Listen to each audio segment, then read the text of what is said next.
Oke, assalamualaikum warahmatullahi wabarakatuh. Sampai ketemu lagi di pertemuan yang keempat, ya, terkait dengan planning production inventory control. Kita langsung ke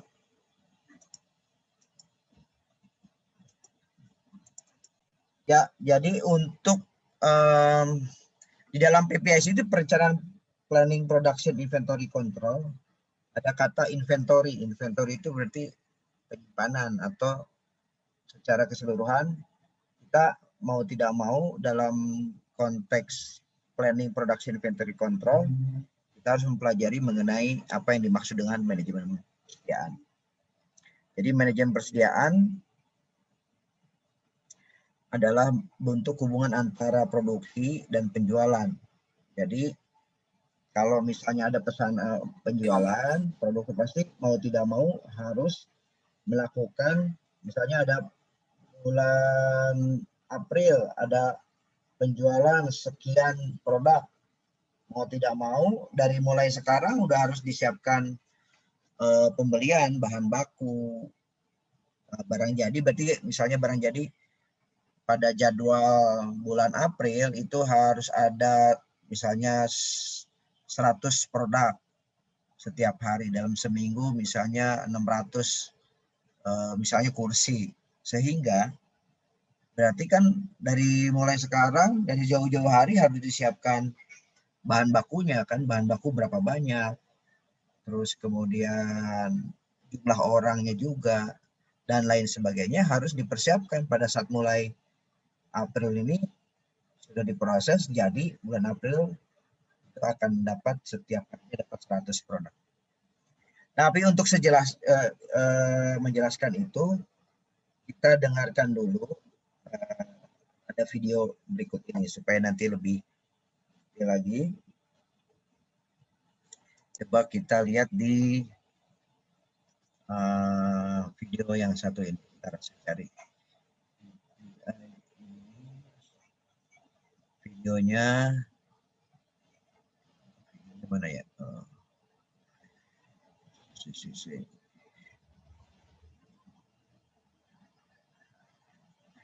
Oke.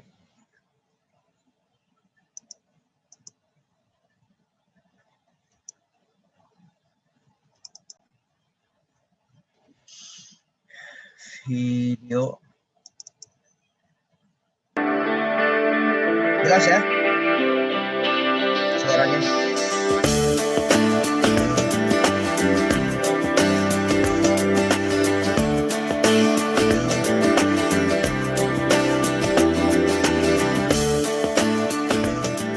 Selamat berjumpa para mahasiswa di seluruh Indonesia dengan saya Abdul Basit. Kali ini saya akan menjelaskan tentang inventory atau persediaan. Pernah Anda terima tamu di rumah, tiba-tiba datang 12 orang bertamu. Lalu Anda buru-buru mau bikin teh manis dan ternyata gulanya habis. Anda terpaksa harus menyuruh orang belanja ke warung beli gula. Itu contoh kecil tentang pentingnya persediaan untuk rumah tangga. Kebayang nggak kalau persediaan itu untuk skala industri? Anda akan repot sekali kalau terpaksa harus beli, menunggu persediaan habis, seperti gula di rumah tadi. Jadi mulai terbayang apa pentingnya inventory? Pentingnya adalah untuk menjaga supaya proses produksi bisa berjalan terus tanpa terpotong akibat kekurangan inventory atau persediaan. Nah, persediaan harus disediakan. Tidak boleh terlalu banyak, tidak boleh terlalu sedikit. Kalau terlalu banyak, nanti akan membuat modal kita mandek. Kalau terlalu sedikit, kita punya risiko kehilangan sales. Contoh terlalu banyak, misalnya toko sepatu. Kebayang nggak kalau toko sepatu itu misalnya ingin memuaskan seluruh pembeli yang datang. Padahal pembeli itu bisa datang dengan ukuran kaki paling kecil sampai yang paling besar, dan warnanya juga macam-macam. Kalau dia ingin mempertahankan kepuasan 100% konsumen, maka dia terpaksa harus menyediakan semua jenis sepatu, semua warna. Misalnya, suatu hari ada orang datang kakinya ukuran 44. Dia tanya, ada sepatu nggak ukuran 44? Ada. Warna pink ada nggak? Nah, kan susah. Tidak setiap hari orang menanyakan sepatu ukuran 44 warnanya pink. Tapi kalau si toko sepatu ini berkiat atau bersikeras ingin memuaskan semua pembeli yang datang, maka terpaksa dia harus menyediakan minimum sepasang sepatu warna pink ukuran 44. Dan mungkin itu belum tentu setahun sekali ada orang yang beli. Terbayang kalau terlalu berlebihan seperti itu persediaannya, maka modal yang terikat akan makin banyak. Sehingga akhirnya orang mencari keseimbangan antara tingkat kepuasan yang ingin diberikan kepada konsumen dan biaya yang harus dikeluarkan untuk menyediakan inventory. Nah, nanti akan ketemu perpotongan antara biaya menyimpan dan biaya untuk pengadaan. Nah, titik perpotongan itu disebut titik persediaan yang secara biaya paling ekonomis. Nah, makin ke sini persediaan ini metodenya makin maju. Ya, dulu kalau kita ingin tahu berapa sisa spare part jenis tertentu yang ada di gudang, kita memang harus melihat catatan. Ya, komponen kode A1, B1, DC1 tinggal sekian biji. Komponen A1, B2, C1 tinggal sekian biji, kelihatan di catatan gudang. Nah, itu namanya masih manual. Sekarang kita sudah memasuki zaman industri 4.0 ya. Pemerintah Indonesia dengan gagah berani memutuskan Making Indonesia 4.0.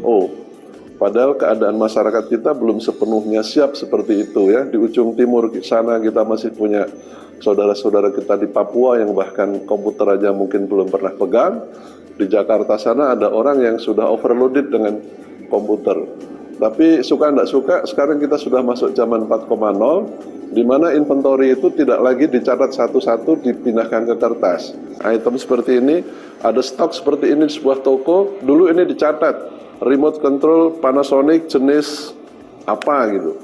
Dicatat jumlahnya dan sebagainya. Nah, sekarang ini setiap barang seperti ini pengkodeannya dikasih barcode, lalu ada semacam chip khusus, kemudian dikaitkan dengan internet dan datanya disimpan di cloud. Itu yang disebut dengan Internet of Things. Sehingga nanti barang itu keluar masuk bisa dari rak toko untuk diambil orang konsumen untuk dibeli, atau barang keluar dari gudang untuk dibawa ke ruang produksi, semuanya tanpa paper. Kalau di toko makanan misalnya susu kotak gitu ya, kita akan isi rak itu, kalau di dalam rak sudah tersisa tinggal hanya 5 kotak susu. Nah, untuk mengetahui 5 kotak susu, dulu kita harus ngecek di catatan. Nah, sekarang tidak. Kalau pertama kita taruh 100 kotak, lalu 95 diambil oleh konsumen, dan tercatat secara online, maka begitu sisanya tinggal 5, akan ada alarm bunyi tet atau apapun, kemudian bagian replenishment atau bagian pengisian persediaan akan naruh barang di situ lagi sehingga penuh lagi 100. Nah, makin ke sini kecenderungannya akan makin seperti itu, sehingga di kampus pun kita harus mulai memikirkan cara-cara baru mengajarkan tentang inventory ini, tidak lagi dengan metode-metode klasik, tapi sudah harus memasukkan metode terbaru untuk mengurus inventory. Para mahasiswa juga harus aktif membaca literatur-literatur mutakhir tentang inventory, sehingga kita tidak ketinggalan zaman secara teori, secara teknologi, atau secara prakteknya. Selanjutnya mengenai biaya persediaan, ada beberapa hal yang harus kita ketahui. Yang pertama adalah biaya yang terkait dengan penyimpanan persediaan. Biaya ini bisa berupa biaya sewa gudang, biaya utilitas, mulai dari listrik, air, dan sebagainya, dan juga biaya yang dikeluarkan untuk membayar karyawan yang bertugas untuk mengelola gudang atau mengelola fasilitas penyimpanan tersebut. Kemudian yang kedua adalah biaya yang terkait dengan pengadaan atau pemesanan dari persediaan tersebut. Pertama dari biaya untuk menentukan supplier, biaya untuk pemesanan, biaya survei, atau biaya transportasi untuk mendatangkan misalnya barang dari supplier ke perusahaan, atau sebaliknya bagaimana biaya pengiriman dari perusahaan kepada distributor atau konsumen. Dan yang ketiga, biaya yang terkait dengan kekurangan persediaan, yaitu biaya yang terjadi apabila terjadi stock out dan kita tidak bisa memenuhi permintaan dari konsumen, sehingga potensial loss dari kekurangan tersebut harus kita hitung menjadi biaya akibat kekurangan dari persediaan. Kita tadi menyinggung tentang fokus pengelolaan persediaan, di mana fokus yang pertama adalah menentukan jenis persediaan karena ada ratusan atau ribuan item barang yang disimpan oleh perusahaan. Kita harus menentukan pada mana barang-barang menjadi prioritas untuk dikelola dengan baik. Untuk menentukan itu ada pendekatan klasifikasi ABC. Metode ini adalah untuk memilah item barang yang disimpan menjadi klasifikasi A, klasifikasi B, dan klasifikasi C. Klasifikasi A adalah klasifikasi di mana jumlah itemnya tidak lebih dari 15%, tapi 15% item itu mempunyai value atau mempunyai nilai antara 70 sampai 80% dari total nilai item yang disimpan oleh perusahaan. Sementara yang tergolong dalam klasifikasi B adalah jumlahnya tidak lebih dari 30% dari total item yang disimpan oleh perusahaan, tetapi value-nya maksimal adalah 15% dari total value dari seluruh item yang disimpan oleh perusahaan tersebut. Sementara klasifikasi yang terakhir adalah klasifikasi C. Klasifikasi C ini adalah dari jumlah item yang disimpan antara 50 sampai 60%, tetapi nilainya sangat kecil, yaitu antara 5 sampai 10% dari total nilai barang yang disimpan oleh perusahaan. Sehingga dengan demikian pengelolaan persediaan umumnya difokuskan pada item-item yang termasuk di dalam klasifikasi A. Untuk menentukan seberapa banyak jumlah barang yang dipesan dan kapan barang tersebut dipesan, ada beberapa pendekatan. Yang pertama adalah model Economic Order Quantity atau EOQ, yang kedua adalah Production Order Quantity atau POQ, dan yang ketiga adalah Quantity Discount Model. Kita akan fokus pada metode yang pertama, yaitu Basic Economic Order Quantity. Basic Economic Order Quantity Model ini memiliki beberapa asumsi yang penting. Yang pertama adalah permintaan tersebut harus diketahui, bersifat konstan dan independen. Kemudian yang kedua, lead time juga harus diketahui dan bersifat konstan. Yang ketiga, penerimaan barang tersebut bersifat instan dan komplit pada setiap kali pengiriman. Kemudian quantity discount tidak dimungkinkan dalam hal ini. Hanya variabel biaya pemesanan dan penyimpanan yang menjadi dasar untuk menentukan jumlah atau kuantitas dari pemesanan. Dan dalam hal ini juga stock out itu dihindari. Ini adalah beberapa asumsi dalam model EOQ. Ini adalah grafik tentang penggunaan persediaan dalam kurun waktu tertentu yang menjadi dasar model Economic Order Quantity. Kita bisa lihat pada grafik jika key itu menunjukkan adalah maksimum inventory level, kemudian dalam waktu tertentu persediaan tersebut digunakan hingga sampai pada minimum inventory level tertentu. Dan selanjutnya ketika persediaan diterima kembali, maka akan bertambah sejumlah Q, dan nanti kemudian secara bertahap barang tersebut digunakan mencapai pada level minimum inventory tertentu, dan selanjutnya hal itu akan terus-menerus berjalan.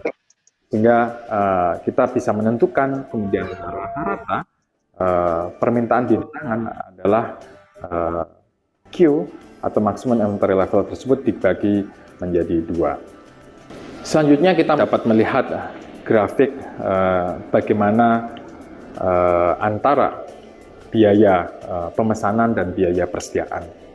Pada grafik ini titik yang optimal yang bisa dicapai adalah titik di mana biaya yang minimal itu bisa didapat.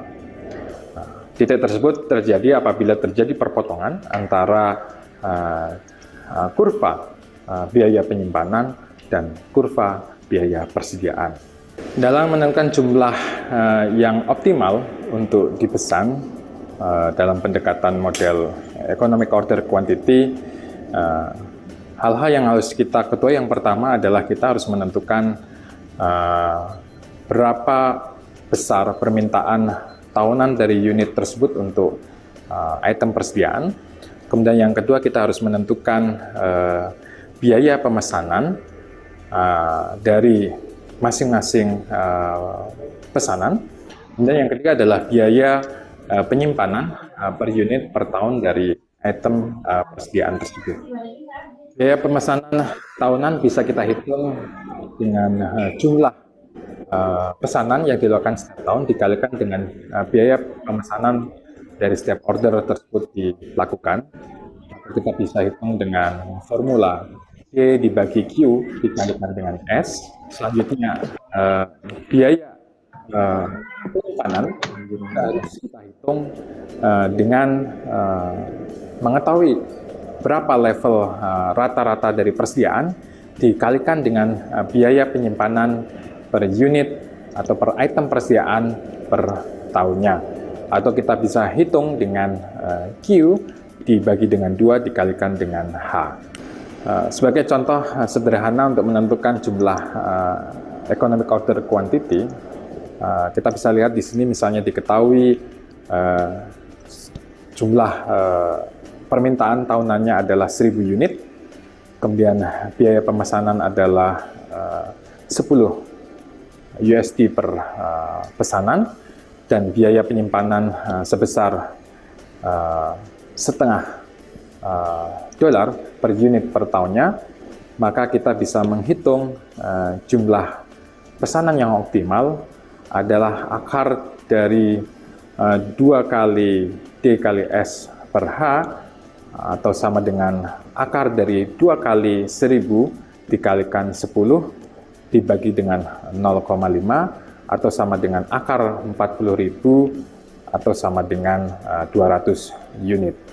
200 unit ini adalah jumlah pesanan yang optimal.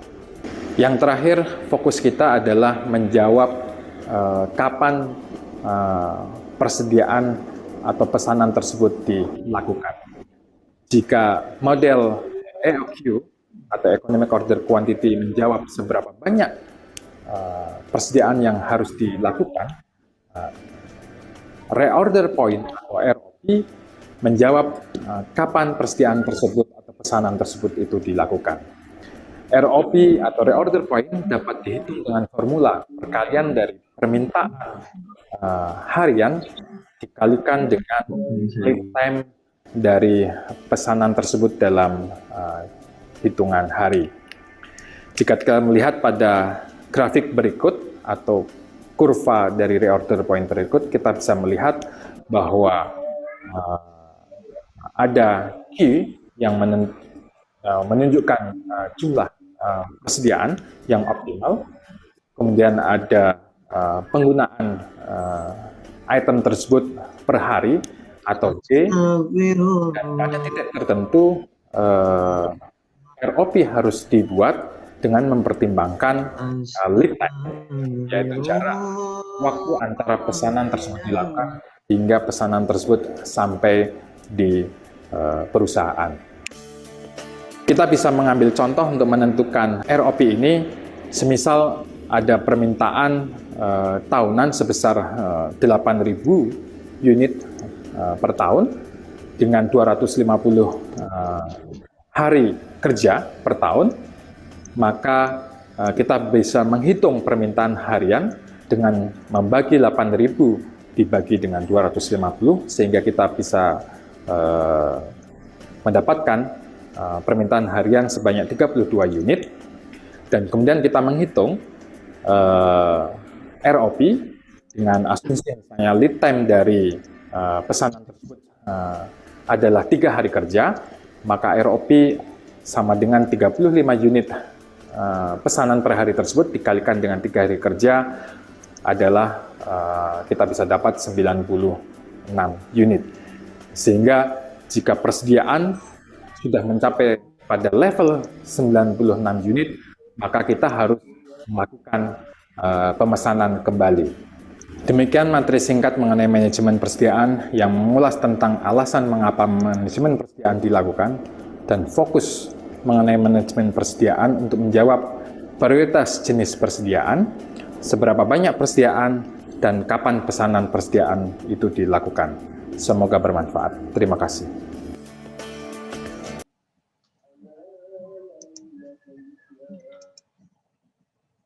Oke, untuk kita tanggung ya, maksudnya kita lanjut lagi. Jadi ini tadi merupakan salah satu gambaran mengenai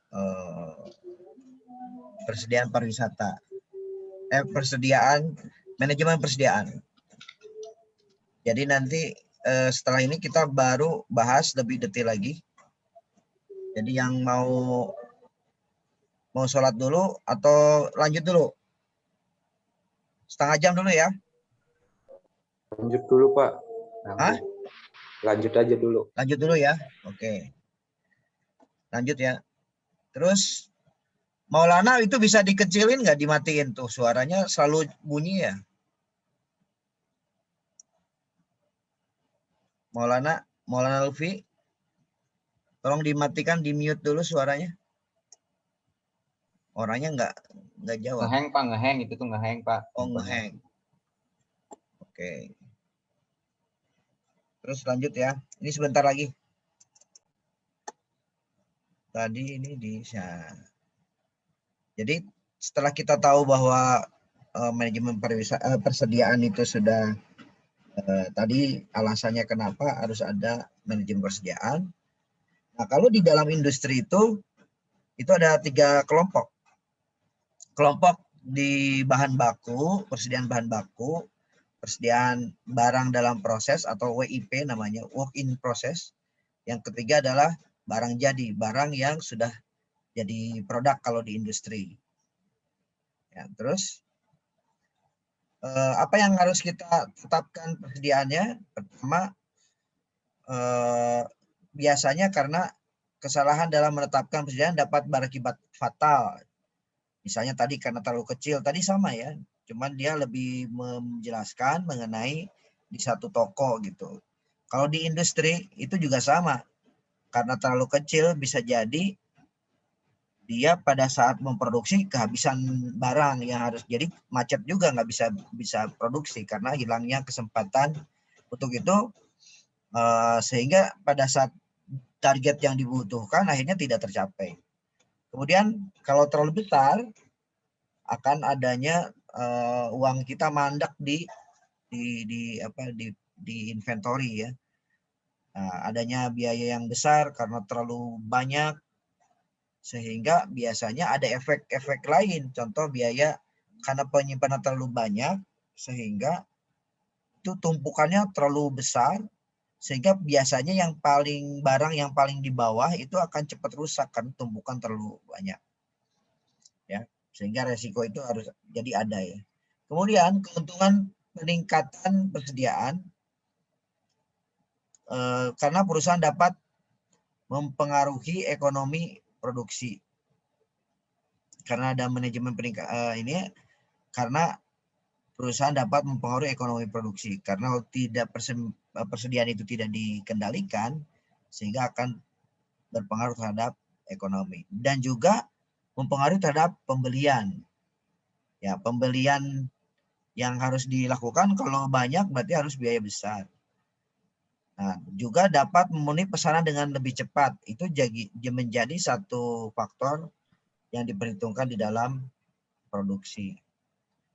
Nah, kerugian adanya persediaan apa? Biaya penyimpanan. Jadi ada tambahan biaya, ada tambahan pemindahan, material handling, bagaimana pengembalian modal yang ditanam dalam bentuk persediaan. Jadi beli barang itu kan, persediaan di industri kan jadi duitnya mandek di situ, jadi tidak berputar. Jadi perlu fokus pengolahan persediaan.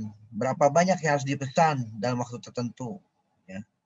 Jadi berapa banyak, terus berapa banyak jenis persediaan yang harus disiapkan.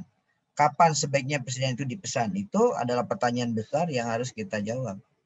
Jadi tujuan pengelolaan persediaan adalah menyediakan persediaan yang dibutuhkan untuk menyokong operasi dengan biaya yang sangat minim. Nah, biaya yang lain, biaya persediaan itu adalah biaya penyimpanan persediaan, biaya pengadaannya, dan juga biaya akibat kekurangan persediaan, artinya stock out. Nah, kalau tadi ada yang stock out, artinya pada saat kita butuh nggak ada, itu stock out namanya. Jadi stoknya nggak ada, kosong. Ya, kemudian, nah ini adalah rumus-rumus biaya penyimpanan. Kalau penyimpanan barang ya bersifat variabel terhadap jumlah inventory, misalnya ada 100 kursi, nah berarti adalah perhitungannya tadi total carrying cost. Rumusnya adalah C, biaya penyimpanan berapa produk dikali harga beli per unit, misalnya dia persimpanan berapa persen. Kemudian dikali A. A itu adalah rumus dari rata-rata dari setiap inventory. Jadi inventory kan kapasitasnya berapa? Misalnya 100, let's say apa ya, 100 produk. Tetapi kalau kita rata-rata, itu kan berarti setengah dari 150 rata-rata penyimpanannya kan. Jadi nanti, jadi rumusnya adalah tadi total carrying cost itu adalah perkalian antara biaya penyimpanan itu dalam bentuk persentase kali harga beli unit sama dikali dari rata-rata penyimpanan per tadi dibagi 2 ya, quantity dibagi 2. Atau SN itu adalah penjualan tahunan bagi frekuensi pemesanan. Jadi dalam 1 tahun penjualan yang berapa per tahun dibagi dari setahun itu berapa kali mesen. Berapa kali mesen barang dari luar, supplier dari luar ke dalam industri kita. Sehingga ini termasuk biaya penyimpanan, contoh sewa gudang. Itu adalah penyimpanan carrying cost. Kemudian biaya pemeliharaan barang di dalam gudang, karena kan harus dipelihara ya. Biaya modal yang tertanam dalam inventory, dalam bunga bentuknya. Kemudian ada pajak, ada asuransi, itu adalah biaya penyimpanan. Besarnya carrying cost dapat diperhitungkan dengan 2 cara, berdasarkan persentase, ya persentase saja dari rata-rata, atau berdasarkan biaya per unit barang yang disimpan. Berarti jumlah rupiah dikali rata-rata jumlah barang yang disimpan. Contoh misalnya kasus sebuah distributor memiliki gudang produksi kursi rotan yang akan dipesan kepada pabrik kursi rotan dengan ketentuan penjualan tahunan adalah 144.000 unit. Kemudian N-nya adalah frekuensi memesan 24 kali dalam 1 tahun. Berarti sebulan 2 kali ya berarti. Biaya penyimpanan 2% dari harga. Harga per beli per unit adalah 150 perak. Jadi berapa biaya total carrying cost? Jawabnya adalah tadi dibagi 2 dulu, rata-rata penyimpanan dibagi 2 ya. Kemudian atau Q-nya itu adalah pemesanan dalam 1 tahun dibagi 24 kali sama dengan 3.000 produk. Ya, rata-rata penyimpanan. Jadi total biayanya adalah 0,02 atau 2% dikali biaya produk. Biaya beli produknya 150 dikali 3.000. Berarti total dalam 1 tahun itu adalah 9 juta. Nah, begitu pula dengan, nah ini adalah tugas PPIC ya. Tugas perseorangan. Pada suatu industri, kursi rotan membutuhkan mur pada kursi rotan 20 pieces per kursi. di mana setiap hari target produksi adalah 1.000 per harinya, dengan rata-rata jumlah hari kerja per bulan 24 hari. Setiap bulan gudang membutuhkan mur setiap minggunya. Biaya penyimpanan 2% dari harga total biaya produk Rp 100 perak. Berapa jumlah total carrying cost? Ini dirubah, jangan kuliah online, tapi aher@gmail.com sebelum hari Selasa depan ya. Jangan lupa subjeknya adalah tugas 5 PIC. Tulis namanya dan kemudian, nah sekarang biaya pemesanan. Kalau tadi biaya penyimpanan, sekarang biaya pesan. Jadi sekali pesan itu pasti ada biayanya. Bersifat variabel terhadap frekuensi pemesanan. Jadi tergantung pesannya berapa kali. Jadi total biaya pemesanan adalah F-nya itu adalah frekuensi. Ya, F-nya itu biaya tetap fixed cost. Fixed cost dikali hasil bagi dari penjualan tahunan, misalnya tadi 144.000 dibagi Q-nya adalah kuantitas pesan. Berapa kali dalam setahun? Misalnya 24, berarti ya sekali pesan tuh berapa banyak. Nah, berapa banyak sekali pesan itu dikali biaya tetapnya. Contoh ini, ini adalah termasuk biaya pemesanan adalah biaya selama proses pesan, kemudian ada biaya pengiriman permintaan, biaya penerimaan barang. Jadi pada saat mengirim barang kan pakai kendaraan, misalnya misalnya truk atau dump truck ataupun peti kemas. Itu pas ngangkut barang kan berarti ada biaya angkut, naikin dari gudang ke transportasinya kan butuh biaya juga, biaya angkutnya ya. Dan pada saat penerimaan biaya turun barangnya juga.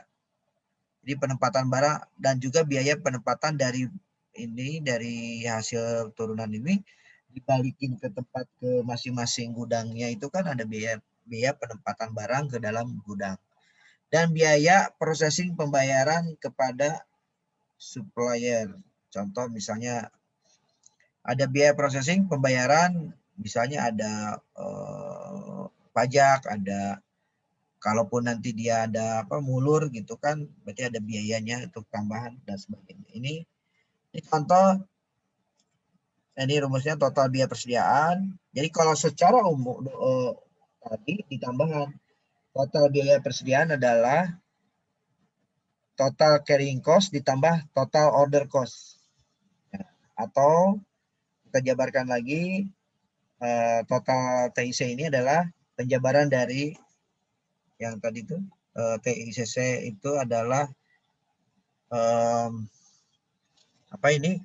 jumlah dikali price di P dikali Q per 2 ya.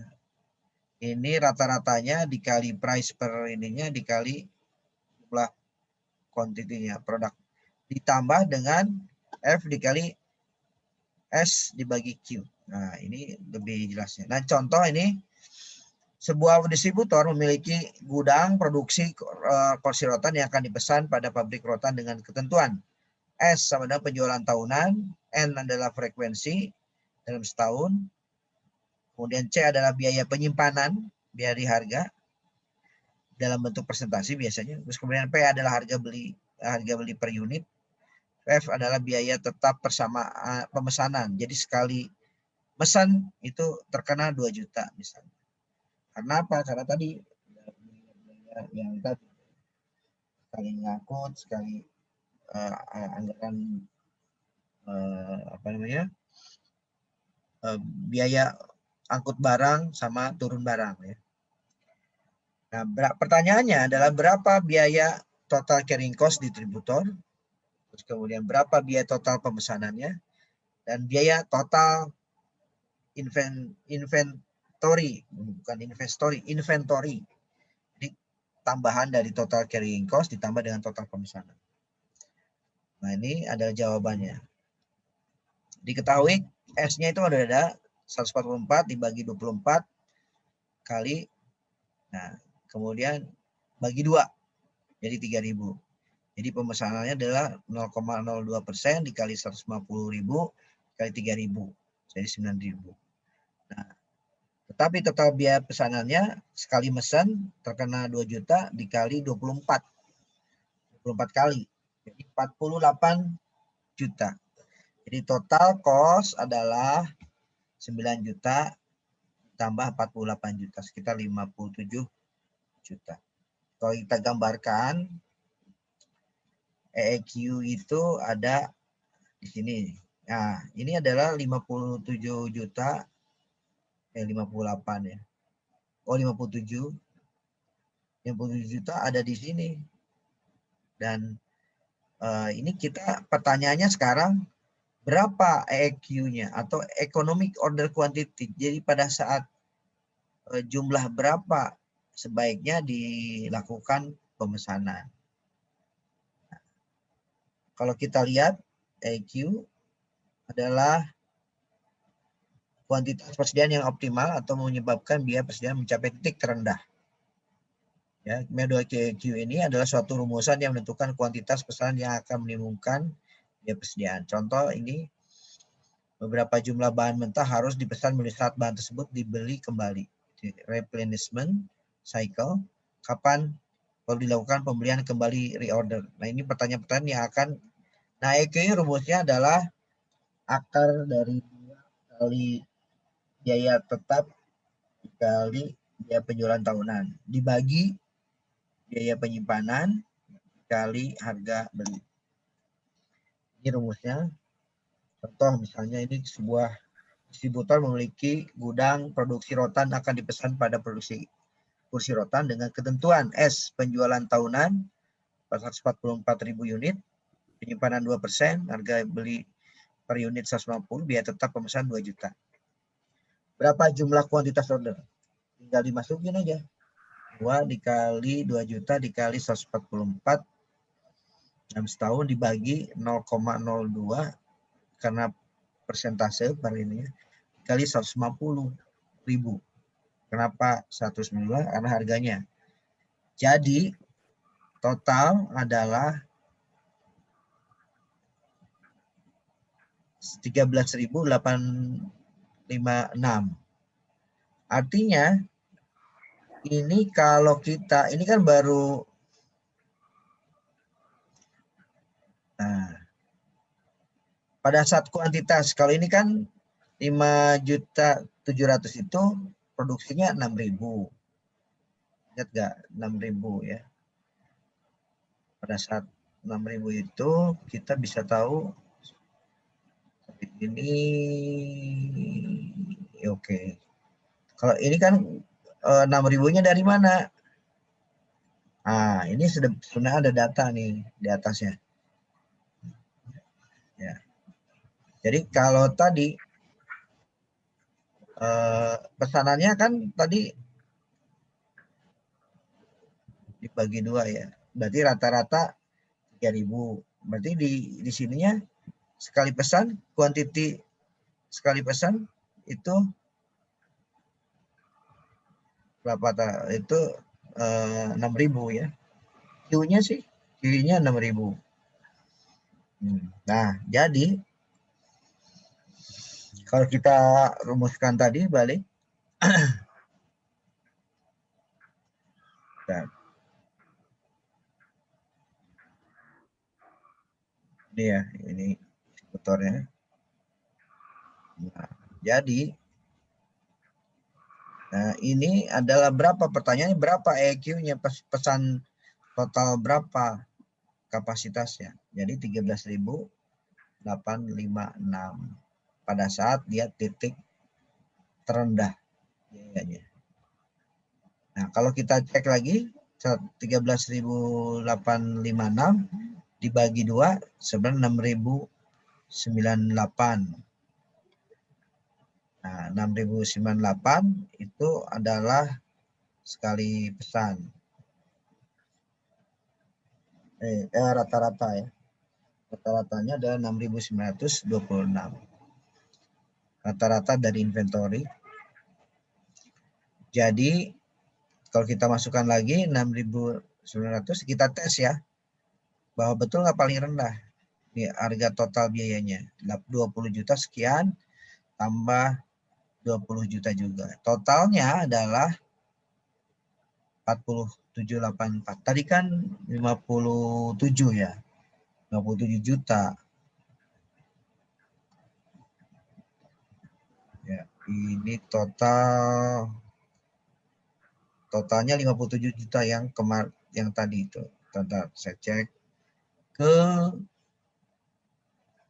nah ini dia nih, 57 juta dibanding dengan 40 juta tadi kan. Nanti harganya lebih murah. Ya. Terus ini contoh kasus. Nanti untuk ini berarti ada soal-soal nanti kalau dalam UTS nanti ya. Asumsi model EQ. Jumlah kebutuhan bahan baku sudah dapat ditentukan lebih dulu secara pasti penggunaan dalam 1 tahun. Jadi ini kasusnya kalau kita sudah tahu berapa kira-kira kebutuhan bahan bakunya. Kemudian penggunaan bahan baku selalu pada tingkat yang konstan.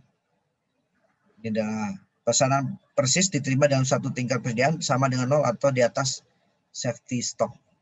Jadi kita ngitungnya tidak termasuk safety stock.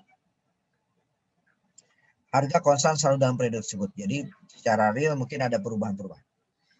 Jadi kalau pada saat kapan kita melakukan reorder adalah masalah titik pemesanan ulang. Rumusnya adalah waktu tunggu dikali tingkat penggunaan. Ini contoh. Contoh misalnya gini. Sebuah distributor memiliki gudang produk kursi rotan dengan EQ-nya 13.856. Waktu tunggu order adalah 3 hari. Jadi kalau kita misalnya mesen hari ini, berarti 3 hari kemudian baru datang. Pada saat kuantitas berapa order dilakukan, ya itu tinggal rumusnya contoh ya. 13.856 dibagi waktu tunggu 3 hari. Ini misalnya order kuantitas tadi adalah 14.4 dibagi 13.810,4 kali dalam setahun. Jadi waktu rata-rata habis di gudang dalam waktu setahun itu 360 dibagi 10. Berarti 34,6 hari rata-rata. Jadi tingkat habis produk adalah 13,856 itu dibagi 34 hari. Berarti 400 unit per hari tingkat habisnya. Sehingga kalau ngitung 3 hari berarti unit berapa? 400 dikali 3. Jadi 1.200. Jadi artinya kalau stok kita udah 1.200, sisa 1.200 harus cepat-cepat pesan. Persediaan pengaman. Jadi ini biasanya inventory itu siapkan safety stock atau tambahan cadangan produksi. Cadangan bahan baku. Persediaan awal contoh berapa persediaan awal adalah EOQ ditambah safety stock. Safety stocknya itu tadi misalnya tergantung kebijakan kita berapa persen atau berapa persen misalnya atau dalam bentuk jumlah ya.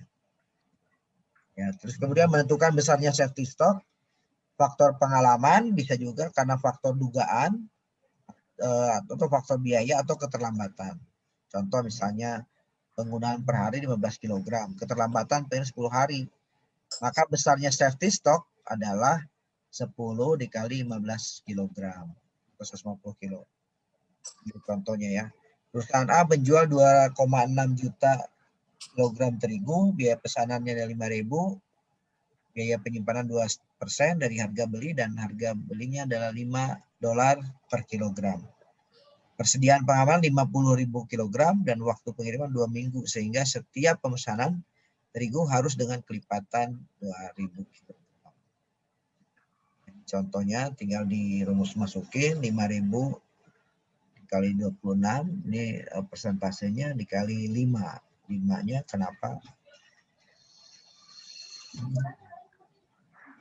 Nah, karena harga belinya 5 kg. Kemudian ini 26.000 itu 26 juta. 2,6 juta dikali 5. Sehingga totalnya adalah 510.000 kilogram EOQ-nya. Nah, setelah itu baru berapa kali pesanan ulangnya per minggu 2,6 juta dibagi 52. Jadi kira-kira per minggunya 52 tuh minggu ya. 50.000 kilogram per minggu. Jadi titik pesannya berapa? Waktu pengiriman 2 kali 2 minggu dikali 50.000 kilogram. Sehingga ditambah 50.000. Jadi totalnya adalah 100 ditambah 50 jadi 150 kilogram.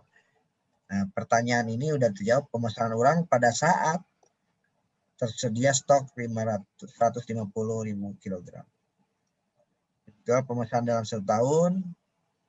Berapa? Pertanyaannya adalah 2,6 juta bagi 510.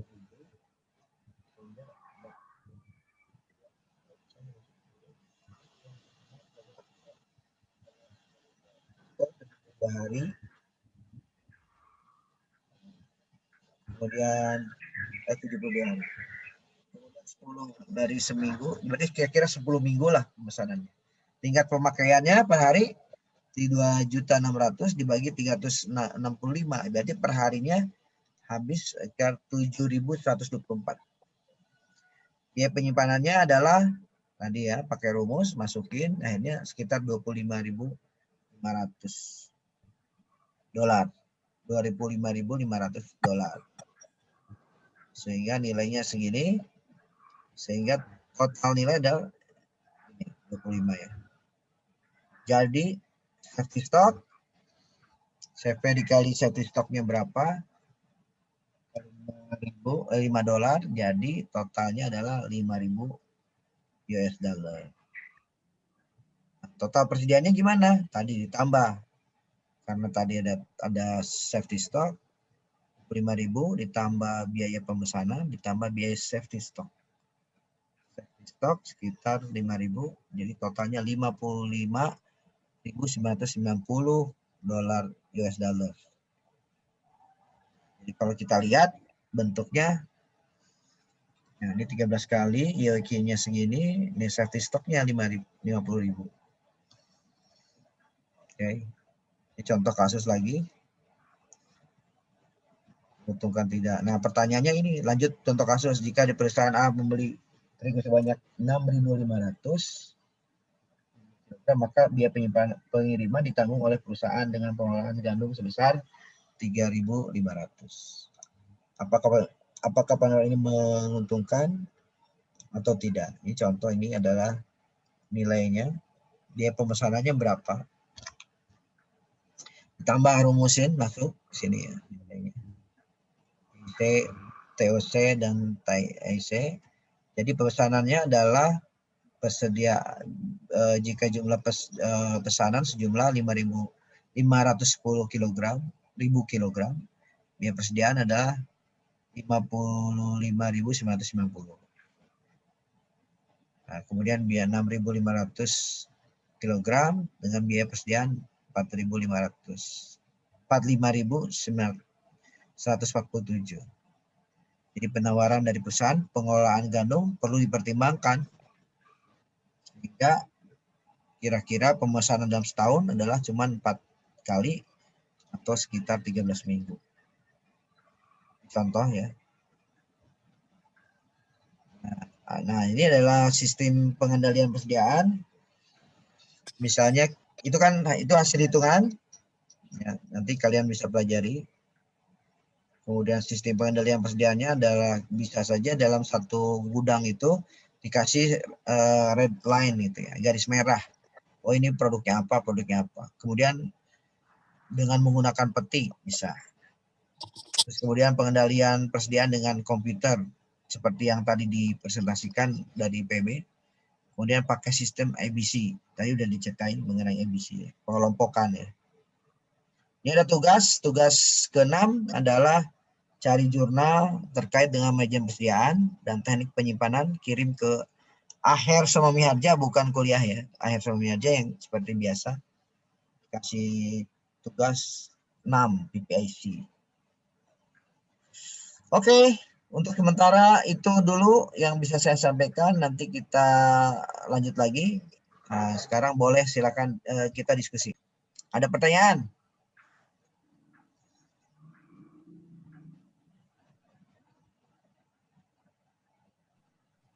Ada pertanyaan? Masih bingung? Nah, tinggal dibaca dulu, nanti bisa minggu depan kita diskusikan ya. Siap, Pak, siap. Oke, kalau gitu untuk sementara kita tutup dulu mengenai presentasi terkait dengan manajemen persediaan. Mudah-mudahan kita bisa menambah wawasan. Oke, terima kasih. Wassalamualaikum warahmatullahi wabarakatuh. Waalaikumsalam warahmatullahi wabarakatuh.